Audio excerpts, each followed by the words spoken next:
BJP तो बहुत दूर जाएगी इस बार, हवा में उड़ने वाली है, ऐसी बात नहीं है। हरियाणा के लोग 10 साल से बहुत परेशान है बीजेपी से।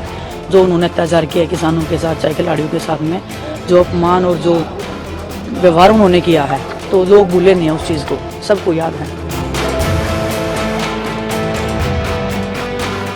5 अक्टूबर को हरियाणा की सभी 90 विधानसभा सीटों के लिए मतदान हो गए। एग्जिट पोल में कांग्रेस को आगे बताया गया है। सत्ताधारी दल बीजेपी वापसी करती हुई नहीं दिख रही है।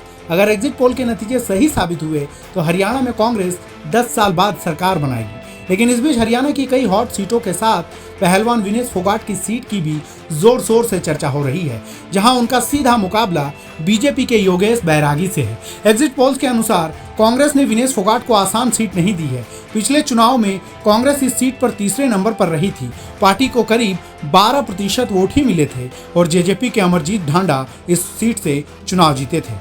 2024 के विधानसभा चुनाव में जुलाना सीट पर बम्प पर वोटिंग हुई। इसके साथ ही बूथ कैप्चरिंग की खबरें भी सामने आई। अकालगढ़ गांव में बूथ कैप्चरिंग की खबर मिलने के बाद बीजेपी प्रत्याशी योगेश बैरागी पहुंचे तो कुछ लोगों ने उनका विरोध किया और उनके साथ धक्का मुक्की भी की गई। जुलाना सीट की क्या है स्थिति? कई मीडिया रिपोर्ट्स की माने तो कांग्रेस ने विनेश फोगाट को आसान सीट नहीं दी है। पिछले बार के चुनाव में कांग्रेस इस सीट पर तीसरे नंबर पर रही थी और करीब 12% वोट पार्टी को मिले थे। जेजेपी के अमरजीत ढांडा इस सीट से चुनाव जीते थे। विनेश फोगाट के लिए एक चीज पक्ष में जा सकती है और वो ये कि जेजेपी क्षेत्र में कमजोर पड़ती दिख रही है। जेजेपी के वोटर बीजेपी के विरोध के वोटर थे, तो ऐसे में विनेश के लिए जीत की राह आसान हो सकती है। विनेश फोगाट का कांग्रेस में क्या काम?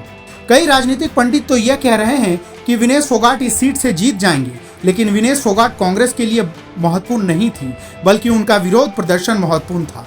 इस नैरेटिव ने बीजेपी के खिलाफ काम किया। विनेश फोगाट को कांग्रेस तवज्जो देगी या नहीं, यह चुनाव नतीजे के बाद ही पता चल पाएगा। राजनीति में कैसे आई विनेश?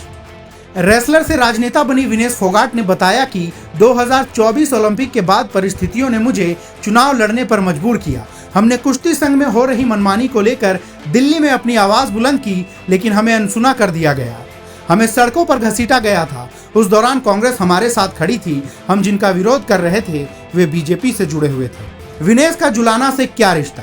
विनेश राजनीति के दंगल में पहली बार हाथ आजमा रही हैं और इसकी शुरुआत इन्होंने अपने ससुराल से की है।